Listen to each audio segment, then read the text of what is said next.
Hoy es viernes 25 de febrero del año del Señor 2022.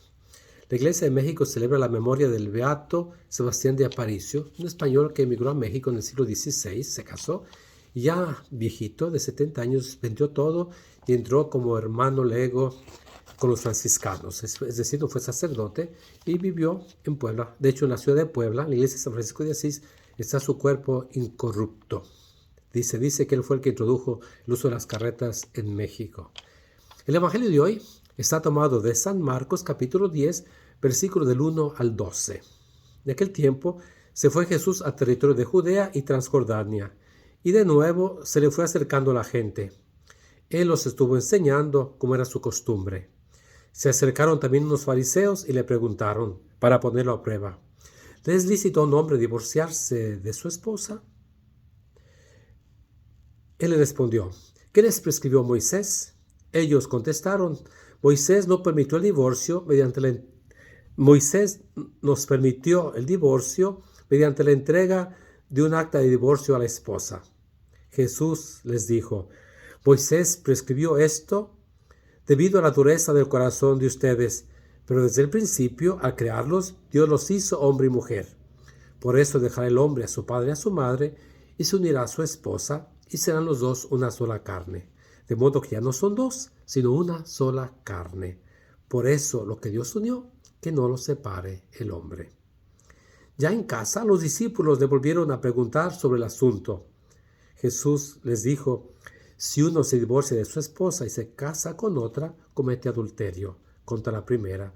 Y si ella se divorcia de su marido y se casa con otro, comete adulterio. Palabra del Señor. El Evangelio presenta a los fariseos que le hacen una pregunta a Jesús y el Evangelio dice claramente para ponerlo a prueba. Es decir, dentro del mundo de los rabinos judíos, aquellos que conocían las Sagradas Escrituras al revés y al derecho, sobre todo la Torá, había interpretaciones sobre el divorcio.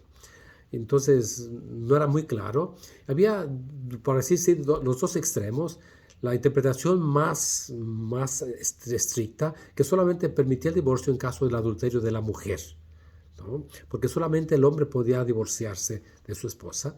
En vez, la escuela más abierta, como decimos de manga ancha, permitía el divorcio por cualquier razón. Basta que al hombre ya no le gustara la mujer o que cocinara mal y podía con un acta de divorcio ya divorciarse de su esposa, ¿no? Al final de cuentas, ¿no? Por eso la pregunta, ciertamente que era para ponerlo a prueba, pero era un debate entre las escuelas de los rabinos. Ahora, ¿qué hace Jesús? ¿No? Va a la Torah, ¿qué es lo que Moisés prescribe? Al final de cuentas, y ciertamente que Moisés permitía el divorcio, había toda una legislación sobre el divorcio, al final de cuentas. Ahora, Jesús interpreta que Moisés permitió esto por la dureza del corazón. Es decir, los seres humanos somos medios duros, al final de cuentas, medios egoístas, ¿no? Pero Jesús va mucho más allá, va al plan del Creador. Y creo que el capítulo 1 y capítulo 2 del Génesis, al final de cuentas, ¿qué es lo que Dios quiso? Y basta decir que Dios creó un Adán por una Eva. Si hubiera sido el plan de Dios, un Adán hubiera creado 5 Evas o cinco Adanes para una Eva, al final de cuentas, pero es un Adán para una Eva, ¿no? Y termina el capítulo 2 del Génesis, por eso el hombre deja a su padre y a su madre y se une a su esposa, hacen los dos una sola carne.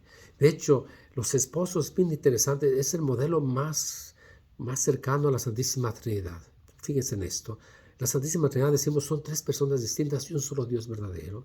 Los esposos son 2 y tienen que ser una sola carne.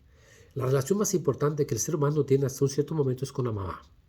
Pero hay una relación que entra, que es más importante, que es con la esposa. Por eso deja a su padre y a su madre y se une a su esposa. Y creo que allí queda lo que Dios unió, que no lo separa el hombre. Hoy necesitaríamos regresar a esta... Hoy parece que el divorcio es tan rampante en nuestra sociedad.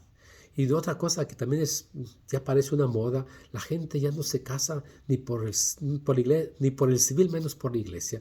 Primero se calan, primero se prueban, y creo que nos hemos, aunque sea un poquito fuerte, nos hemos acorrientado, vulgarizado. Juntémonos para ver si eres mi tipo. Y fíjense que juntarse con otra persona es la decisión más importante de la vida.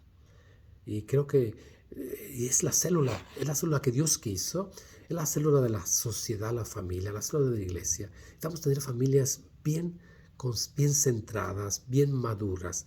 Si hay buenos papás es porque hay buenos esposos.